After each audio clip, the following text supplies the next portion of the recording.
बहुत बहुत नमस्कार आप सभी का। आपके साथ मैं हूं ऋतिका पांडे। स्पेशल बुलेटिन खबर दिन भर देख रहे हैं और बसवा से खबरों की शुरुआत करते हैं बुलेटिन की, जहां बात करेंगे महाविद्यालय बसवा के बारे में। जी हाँ, राजकीय महाविद्यालय बसवा में कर्तव्य बोध दिवस का गरिमामय आयोजन किया गया।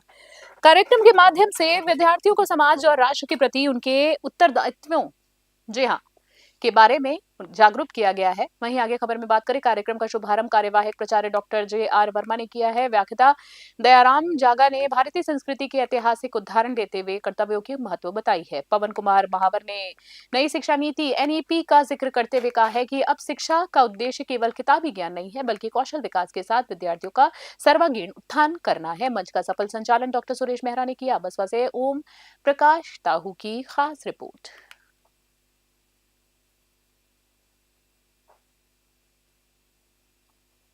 अगली खबर की बात करते हैं करौली से। जी हां, राष्ट्रीय बालिका दिवस के अवसर पर राजकीय महाविद्यालय करौली में जिला प्रशासन, जिला विधिक सेवा प्राधिकरण और एक्शन एंड यूनिसेफ और संयुक्त तत्वाधान में विशेष जागरूकता कार्यक्रम आयोजित किया गया है। एक उज्जवल भविष्य के लिए बालिकाओं को सशक्त बनाना, जी हाँ, थीम पर आधारित इस कार्यक्रम में बालिकाओं को उनके अधिकारों और सुरक्षा के प्रति सजग किया गया है। वर्ष 2008 से शुरू हुआ ये दिवस जो है समाज में लैंगिक भेदभाव को मिटाने का एक सशक्त मंच है। बेटी बचाओ बेटी पढ़ाओ की ब्रांड एम्बेसडर अनीता मीणा ने जनक, जी हाँ, आंकड़े का साझा किया। उत्साह पूर्वक आंकड़े को साझा करते हुए बताया है कि जन्म के समय लिंगानुपात जो 2014-15 में 918 था, वो अब बढ़कर 930 हो गया है। बाल कल्याण समिति अध्यक्ष अनिल शर्मा और सदस्य फजले अहमद ने पॉक्सो एक्ट, जे एक्ट और बाल विवाह निषेध कानून पर प्रकाश डाला। करौली से राधा रमन सारस्वत की खास रिपोर्ट देख रहे हैं।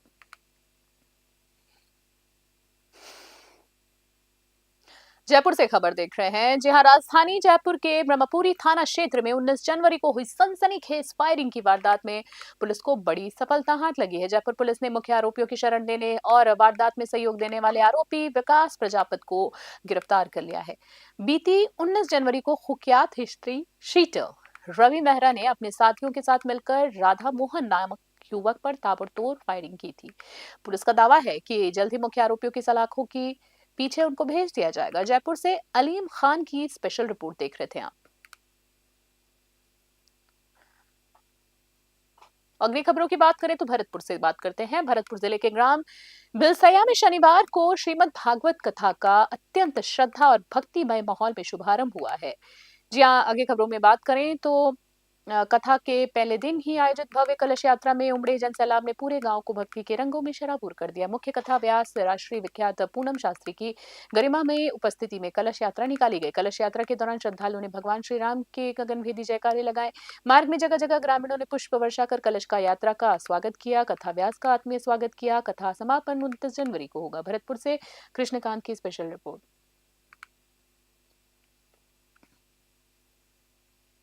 खाजूवाला से खबर देख रहे हैं। अगली राष्ट्रीय बालिका दिवस के उपलक्ष्य में शनिवार को जगदम्बा पीजी महाविद्यालय खाजूवाला में एक विशाल विधिक जागरूकता शिविर का आयोजन किया गया।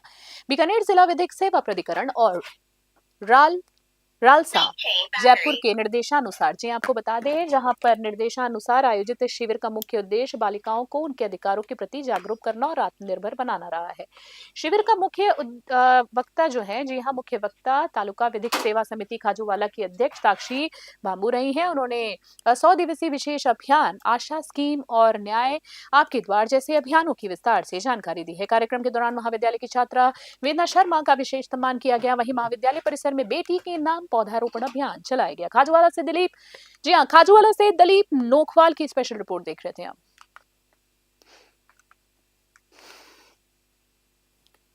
और एक बार फिर से खबर जयपुर से देख रहे हैं। राजधानी जयपुर के जालूपुरा थाना क्षेत्र स्थित व्यवस्थम जयंती बाजार में शनिवार को एक तेज रफ्तार थार जीप ने भारी तबाही मचा दी। अनियंत्रित थार ने पहले सड़क पर कर रही, जी हाँ, सड़क को पार कर रही एक महिला को जोरदार टक्कर मारी और फिर एक बाइक सवार युवक को बेरहमी से कुचल डाला। हादसे में फैजान नाम के युवक की मौके पर ही दर्दनाक मृत्यु हो गई। दुखद खबर है, जबकि घायल हुई महिला को आनन फानन में राहगीरों की मदद से एसएमएस अस्पताल के ट्रॉमा सेंटर में भर्ती कराया गया है, जहां उसकी हालत जो है वो भी गंभीर बताई जा रही है। थार चालक को हिरासत में ले लिया गया है और गाड़ी को जब्त कर लिया गया है। पुलिस ने बाजार में लगे सीसीटीवी कैमरों की फुटेज खंगालना शुरू कर दिया। जयपुर से अलीम खान की विशेष रिपोर्ट। सांचौर से खबर की बात करें, सांचौर क्षेत्र के छाप को पंचायत समिति के दर्जे से वंचित करने के फैसले के खिलाफ जन आक्रोश की ज्वाला ठंडी होने का नाम ही नहीं ले रहे। वहीं बात करें झाप सरकारी अस्पताल के निकट चल रहे धरने 26 दिन पूरे हो गए हैं धरने को। वहीं कड़ाके की ठंड के बावजूद धरना स्थल पर महिलाओं और बच्चों बुजुर्गों को भारी मौजूदगी में सरकार के खिलाफ कड़े प्रतिरोध का संकेत दे रही है। धरने को संबोधित करते हुए जिला उपाध्यक्ष महेंद्र सिंह ने सरकार पर तीखा हमला बोला है। उन्होंने कहा है कि एक बार दर्जा देने के बाद उसे वापस लेना क्षेत्र की जनता के साथ सौतेला व्यवहार है। महेंद्र सिंह ने चेतावनी दी है कि और कहा है कि 27 जनवरी को जिले भर से ग्रामीण एकत्रित होंगे और जिला कलेक्टर कार्यालय का घेराव करेंगे और अपनी मांगों को लेकर हुंकार भरेंगे। सांचौर से झाप से समाई सोनी की विशेष रिपोर्ट।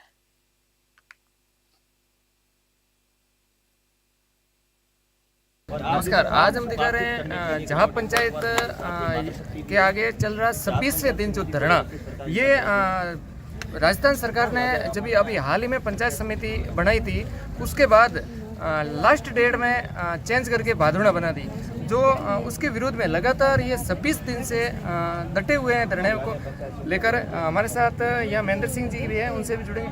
सर, आप 26 दिन से धरना दे रहे हैं, क्या किसी सरकार के नुमाइंदे यहाँ पहुँचे, क्या बात है? अभी तक हमारी किसी से कोई वार्ता नहीं हुई है।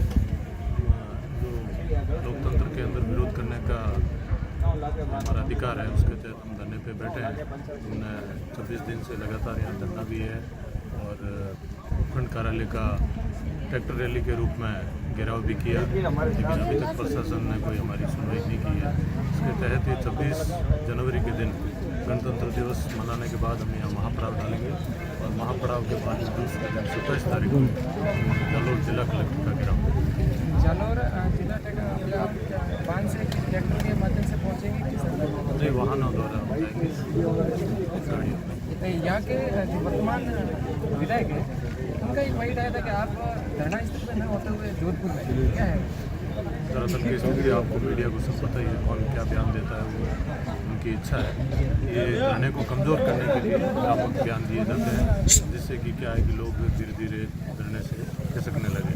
लेकिन हमारे धरने में रोज़ नई ऊर्जा का संचार हो रहा है, रोज़ नए लोग जुड़ रहे हैं और बड़ी शक्ति के साथ में मातृशक्ति, युवा और आस पड़ोस के 24 ग्राम पंचायतों के सभी लोग इस धरने में रोज़ाना हाजिरी देके और धरने को और ज़्यादा मजबूती मिल रही है।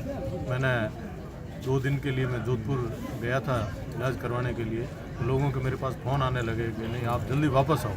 तो मैं तो वैसे भी आने वाला ही था, लेकिन गया नहीं था, लेकिन मैं आया हूँ और यही हूँ। 26 दिन से 1 दिन के लिए गया था बीच में।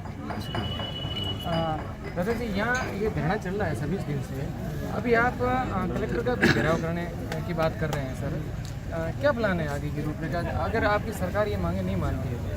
सरकार आगे मांगे नहीं मानेगी, हम उतने और ज़्यादा करेंगे और फिर क्या कर सकते हैं? क्या आगे मांगेंगे? या अब हमारे को दो, हमारा हक था, हमने हमारे से छीन लिया, हमें माफ़ नहीं कर सकते। अब आज से जब तक इस आज़ाद हुआ तब से हम इसी पार्टी के अंदर हैं, फिर भी वो हमारे को दूर रखना चाहती है। पार्टी कौन से ऐसे क्या पार्टी है, वो समझ में नहीं आ रहा हमारे को। फिर से हम उनके साथ में रहे आज दिन तक। तो कार्यकर्ताओं की नहीं सुनना ऐसी क्या बात है? मतलब बीजेपी के कार्यकर्ता खुद इस मतलब जादू पे विराजमान तो या तो कमज़ोर हैं बीजेपी वाले बड़े नेता, जब हम छोटे जाते हैं तो कहते हैं आगे बढ़ा करेगा, आगे बढ़ा क्या पता कौन सा भगवान है इनके पास में, हमें भी समझ में नहीं आता। हमारे यहाँ पर विधायक जाते हैं वोट लेने के लिए, उनसे बातचीत करते हैं, वो कहते थे आपका कोई काम हो तब हमारे से आप मिलना, हम उनको मिलते हुए आगे बात करेंगे, आगे बढ़ाने किया, हमने कुछ नहीं किया। यहाँ के विधायक है जो बता रहे हैं कि भाई हमारे भादड़ा में सारी सुविधा साहब, सुविधा आप देख लो, इंटरनेट पे देख लो, आजकल तो मीडिया का ज़माना है, इंटरनेट का ज़माना है, गूगल पे देख लो। जहाँ धोती है तो वो रुमाल है, इतना फर्क है साहब। आपके पास जो सुविधाएं, एक मैं तो कहता हूँ उपखंड ही होना चाहिए। यहाँ थाना है, कॉलेज है, बड़ा हॉस्पिटल है, आवागमन के साधन है। यहाँ से आपको जोधपुर, दिल्ली, अहमदाबाद, जयपुर कहीं भी जाना तो अब आधे घंटे में बस मिल जाएगी। 100 यहाँ टैक्सी हैं, यहाँ हमारे कॉम्प्लेक्स बने हुए हैं, पार्क के कर्मचारी यहाँ रह सकते हैं, सब तरह से यहाँ सुविधा है। एक सुविधा यहाँ हमारे यहाँ नहीं है, वो यहाँ मेले का घर जा बन बाकी सब सुविधा। यहाँ के किसी लोकल व्यक्ति को आप टिकट दिलवाएंगे? वो तो हम दिलाएंगे, यही कोशिश है। ये हमारी जाजम, ये जाजम है नहीं, ये सब कुछ करेगी, टिकट भी दिलाएगी और जीतेगी भी, और इनको ये बताएंगे कि वोट की सोच क्या होती है। आज हमारी ये नहीं सुन रहे हैं, एक दिन ये आएंगे कि हम इनकी नहीं सुनेंगे, और वोट आएगा तब इनको मालूम पड़ेगा। जनता कुर्सी पे बिठाती है तो नीचे भी उतार सकती है, इनको ये ध्यान होना चाहिए। ये जनता जनार्दन है, कुछ भी कर सकती है। बड़े हस्तियों को और जनता रास्ते पे ला लेती है, इनकी क्या हैसियत साहब। ये 2-2.5 साल की बात है। सर ये इनका साफ तौर से कहना है कि जब तक हमारी ये जहाँ पंचायत समिति वापस नहीं होती, हम कलेक्टर का भी घेराव करेंगे। अगर हमारी मांगे नहीं मानी गई तो हम जयपुर का भी कूच करेंगे। नमस्कार, न्यूज़ 21 के साथ। अगली खबर की बात करें तो जयपुर से देख राजधानी जयपुर के कनौता थाना पुलिस ने शनिवार को अपराध के विरुद्ध 2 बड़ी सफलताएं हासिल की हैं। थानाधिकारी मुनींद्र सिंह के नेतृत्व में पुलिस टीम ने न केवल अवैध मादक पदार्थों की बड़ी खेप पकड़ी है, बल्कि इंस्टाग्राम के जरिए लोगों को जाल में फंसाने वाली एक हनी ट्रैप गैंग का भी खुलासा किया है। नशे के खिलाफ चलाए जा रहे अभियान के तहत पुलिस ने घेराबंदी कर आरोपी सूरज प्रजापत को गिरफ्तार किया है। आरोपी के कब्जे से पुलिस ने 15 किलो 400 ग्राम अवैध मादक पदार्थ गांजा बरामद किया है। दूसरी कार्रवाई में पुलिस ने 1 साल पुराने सनसनीखेज हनी ट्रैप मामले को फरार चल रहे 2 आरोपियों को भी गिरफ्तार कर लिया। कामयाबी हासिल की है जी, अब बड़ी कामयाबी हासिल हुई है। कहीं ना कहीं ये गैंग जो है इंस्टाग्राम पर फेक या लुभावनी आईडी बनाकर युवाओं से दोस्ती करती थी। पकड़े गए आरोपियों से गहनता से पूछताछ जारी है। जयपुर से अलीम खान की स्पेशल रिपोर्ट।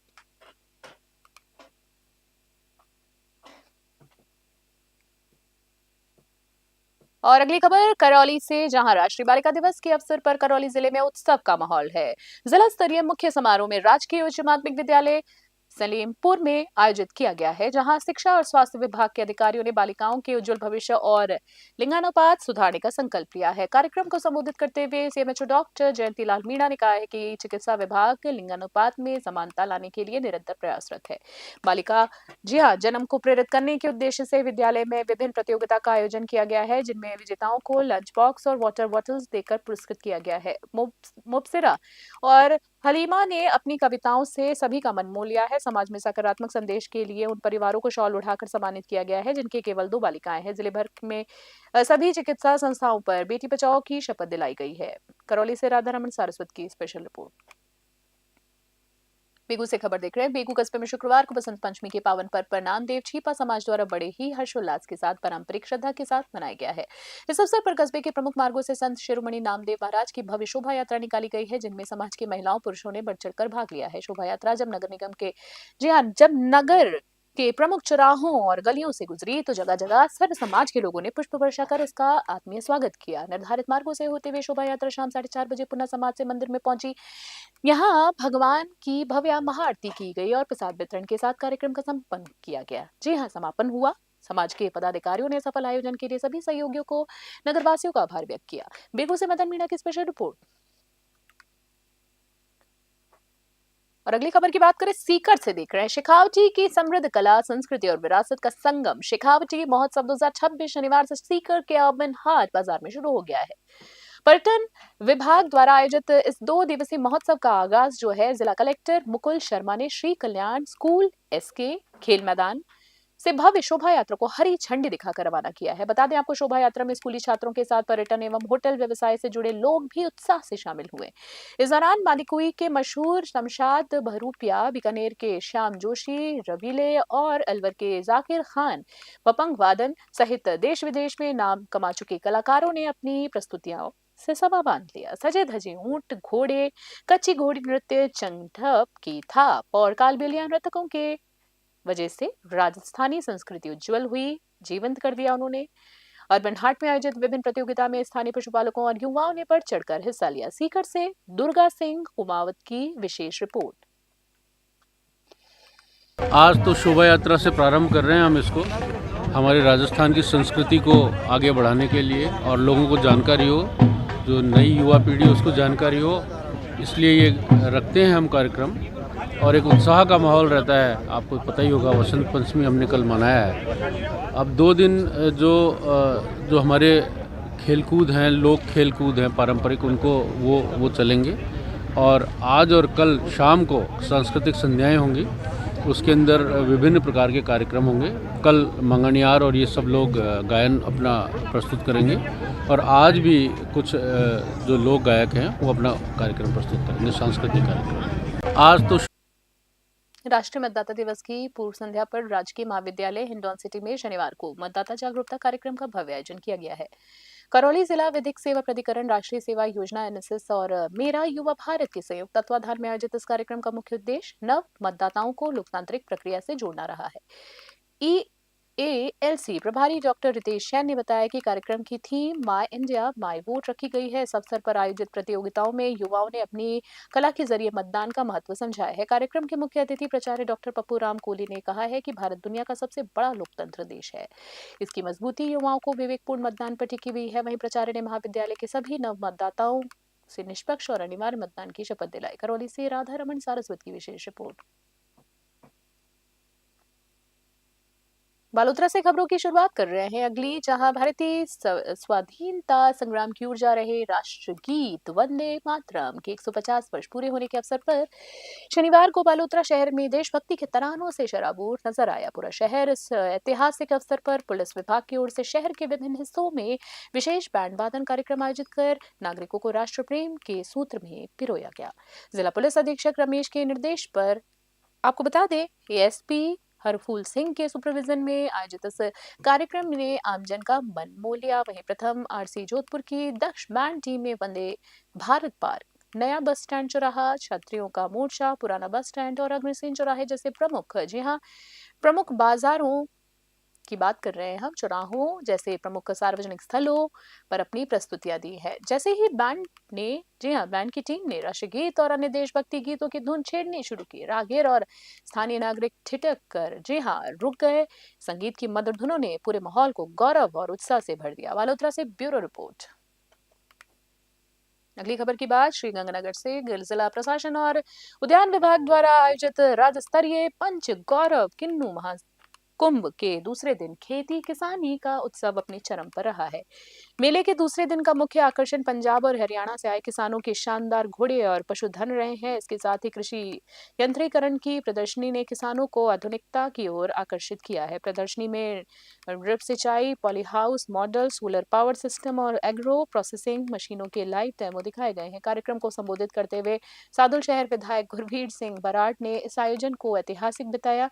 मेले का माहौल तब और भी खुशनुमा हो गया जब मंच पर पंजाबी भांगड़ा और राजस्थानी लोक कलाकारों ने अपनी जुगलबंदी पेश की। श्रीगंगानगर से राजेश भाटी की स्पेशल रिपोर्ट।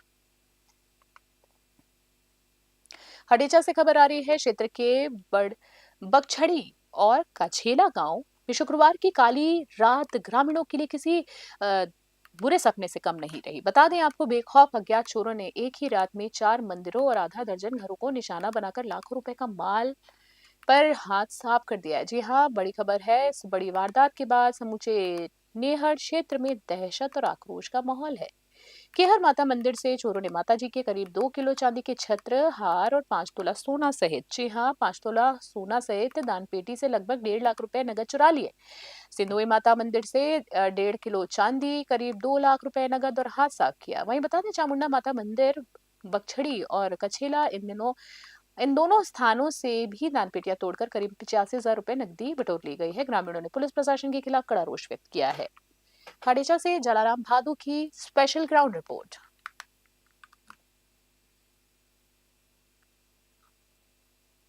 राजधानी जयपुर से बड़ी खबर। शनिवार को Rajputana automotive sports car club द्वारा आयोजित 27वीं vintage and classic car exhibition का भव्य उद्घाटन उप मुख्यमंत्री दिया कुमारी ने किया। इस अवसर पर उन्होंने स्वयं विंटेज कार में बैठकर प्रदर्शनी का अवलोकन किया। आपको बता दिया कि एग्जीबिशन में देश विदेश की दुर्लभ और ऐतिहासिक विंटेज कारों का शानदार प्रदर्शन हुआ। बड़ी संख्या में लोग आए और इन कारों को देखने में खासा उत्साह दिखाया। दिया कुमारी ने कहा है कि यह आयोजन हमारी धरोहर और पर्यटन को बढ़ावा देने का एक बेहतरीन माध्यम है। उन्होंने कार मालिकों की सराहना की है। जी हाँ, और कहा है कि इन कारों का संरक्षण और मेंटेनेंस काबिले तारीफ है। जयपुर में यह एग्जीबिशन सुबह 10 बजे से शाम 6 बजे तक आम जनता के लिए खुला रहेगा। आयोजन का उद्देश्य राजस्थान के हेरिटेज और पर्यटन को उजागर करना है और कार प्रेमियों को एक यादगार अनुभव प्रदान करना है। जयपुर से ब्यूरो रिपोर्ट। बिल्कुल, ये हमारी विरासत भी है, हमारी धरोहर भी है और इनका संरक्षण करना हमारी जिम्मेदारी भी है। तो जिस तरह से सभी लोग पूरे देश भर से यहाँ पर आए हैं, जिनके पास विंटेज कार्स हैं, जिन्होंने इनको रिस्टोर किया, इतनी मेहनत की है इन पे और यहाँ पर लेकर आए, कुछ तो ऐसे हैं जो खुद ड्राइव करके लेके आए हैं, इतना गर्व है उनको अपनी इस कार पे और हम सबको भी है। और हर साल ये इवेंट जयपुर में होता है, तो जयपुर वासियों को भी बहुत अच्छा लगता है। बहुत गर्व की बात है कि विंटेज कार रैली जयपुर में होती है, उसके बाद डिस्प्ले भी यहाँ पर होता है। तो आप देखें बहुत सारी एंट्रीज इस बार आई हैं जो पिछली बार नहीं थी, तो इसका इंटरेस्ट लोगों में बढ़ रहा है कि हम लोगों को हमारी जो विरासत है उसका ध्यान रखना, संरक्षण करना, अब लोगों में ये जो भावना है ये जाग रही है।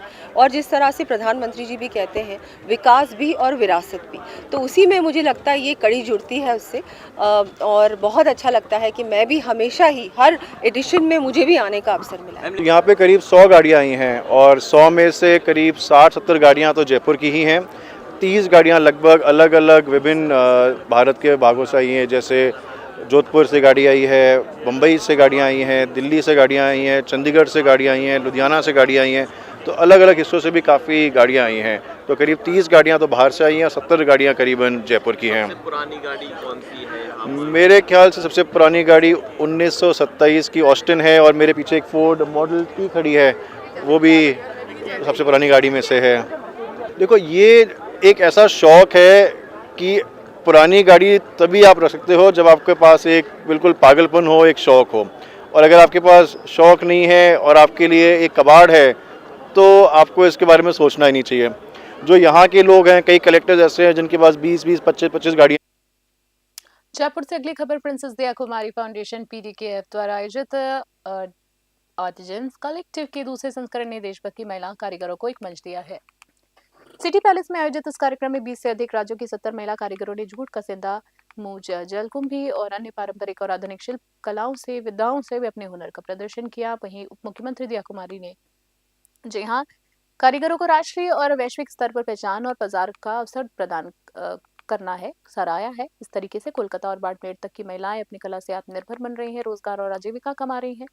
कार्यक्रम में स्टाइलिंग, उद्यमिता और शिल्प के भविष्य पर पैनल चर्चा भी हुई है। पीडीकेएफ के माध्यम से महिलाओं का हुनर अब सिर्फ कला नहीं बल्कि सम्मान, आजीविका और सशक्तिकरण का प्रतीक बना। जयपुर से ब्यूरो रिपोर्ट। ये जो पीडीकेएफ के द्वारा आज आर्टिसन कलेक्टिव का जो ये हम लोगों ने प्रदर्शनी लगाई है, 3 दिन की प्रदर्शनी है।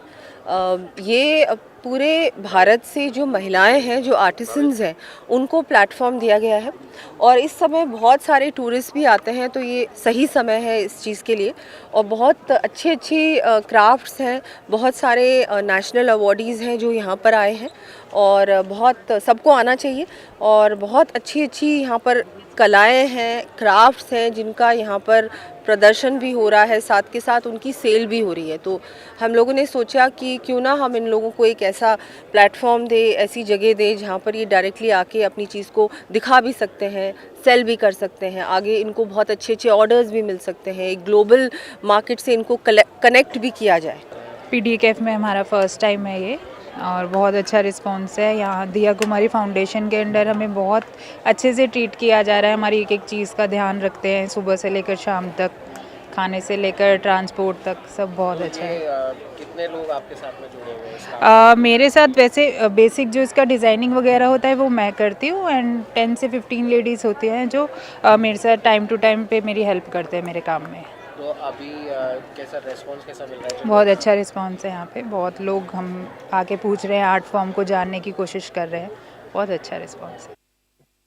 अगली खबर की बात करें जयपुर से, एक बार फिर से खबर देख रहे हैं। बसंत पंचमी के पावन अवसर पर शुक्रवार को बरकत नगर स्थित विप्र महासभा के मंत्री बसंत कुमार शर्मा के आवास पर सरस्वती पूजन उत्सव हर्षोल्लास के साथ मनाया गया। इस अवसर पर मां सरस्वती की विधि विधान से पूजा अर्चना की गई और शिक्षा और विद्या की देवी मां की आराधना की गई है। साथ ही इस दिन विप्र महासभा के मंत्री बसंत कुमार शर्मा का जन्मदिन भी बड़े धूमधाम के साथ मनाया गया। समारोह में विप्र महासभा के व्यवस्थापक संस्थापक सुनील उदिया और मालवीय नगर अध्यक्ष प्रदीप शर्मा, महामंत्री अनिल शर्मा, उपाध्यक्ष राकेश शर्मा, दीपेश मिश्रा और अनिल चतुर्वेदी सहित अन्य गणमान्य उपस्थित रहे हैं व्यक्ति। कार्यक्रम में उपस्थित सभी लोगों ने पूजा में भाग लिया और बसंत कुमार शर्मा को जन्मदिवस की शुभकामनाएं दी। आयोजन हर्षोल्लास और सामाजिक सौहार्द के बेहतरीन उदाहरण के साथ मनाया गया। जयपुर से ब्यूरो रिपोर्ट देख रहे थे आप। देखिए, आज बसंत पंचमी है और बसंत ऋतु के आगमन के उपलक्ष्य में बसंत पंचमी मनाई जाती है और माँ सरस्वती जी की पूजा के लिए भी बसंत पंचमी का एक विशेष पर्व है। ये हमारे पूर्वजों और ऋषि मुनियों की ही एक व्यवस्था है। हर महीने कोई न कोई तिथि, कोई न कोई त्योहार, पर्व, उत्सव ऐसा आता है जिसको लोग धूमधाम से मनाते और उसी वजह से हमारे भारत की जो अर्थव्यवस्था है वो एक ऐसी अर्थव्यवस्था है जो कभी, चाहे कोई ट्रम्प हो, चाहे कोई और उससे भी बड़ा आदमी हो, वो तोड़ नहीं सकता, उसको भेद नहीं सकता, क्योंकि हमारी अर्थव्यवस्था हमारे त्योहार और पर्वों से घूमती है। ये हमारी ऋषि मुनियों की देन है। और आज यदि कहीं पर भी देश के किसी भी हिस्से में, किसी भी कोने में किसी भी ऋषि का, मुनि का, संतों का अपमान होता है तो वो बहुत ही घोर निंदनीय है। मैं उसकी निंदा करता हूँ, चाहे वो किसी भी कारण से रहा हो, कारण कोई भी हो। हिंदू संस्कृति, हिंदू धर्म ये एक विशाल है, बहुत गहरा है, सागर से भी गहरा, और हिंदू का हृदय भी बहुत विशाल है। हिंदुस्तान के अंदर ये जो आतताई आए, ये जो विधर्मी आए, चाहे खिलजी हो, चाहे मुगल हो, चाहे तुगलक हो, ये बाहर से आए और कुछ दिन यहां रहे, अपनी संस्कृति हमारे ऊपर इन्होंने थोपने की कोशिश करी, लेकिन हमारी अजर अमर हिंदू और सनातनी संस्कृति ना तो मिटी थी, ना मिटी है, ना मिटेगी, आज भी अनवरत है। जबरन इन लोगों ने हमारे देश के लोगों का धर्म परिवर्तन करवाया, तो यकीन मानिए आज बसंत पंचमी का शुभ दिन है। बसंत पंचमी जो है एक नई ऊर्जा लेकर हमारे जीवन में आती है। हम सभी को बसंत पंचमी के दिन माता सरस्वती की उपासना करनी चाहिए और प्रार्थना करनी चाहिए उनसे कि हमें सदा सद्बुद्धि ज्ञान दे, हमारे ज्ञान में वृद्धि करे, जिससे हम लोगों का अधिक से अधिक कल्याण कर सके, उन्हें नई रोशनी दिखा सके, अच्छा रास्ता उन्हें हम बता पाए। खास बुलेटिन में इतना ही। बने रहे न्यूज़ 21 फिलहाल के लिए नमस्कार, जय हिंद, जय भारत।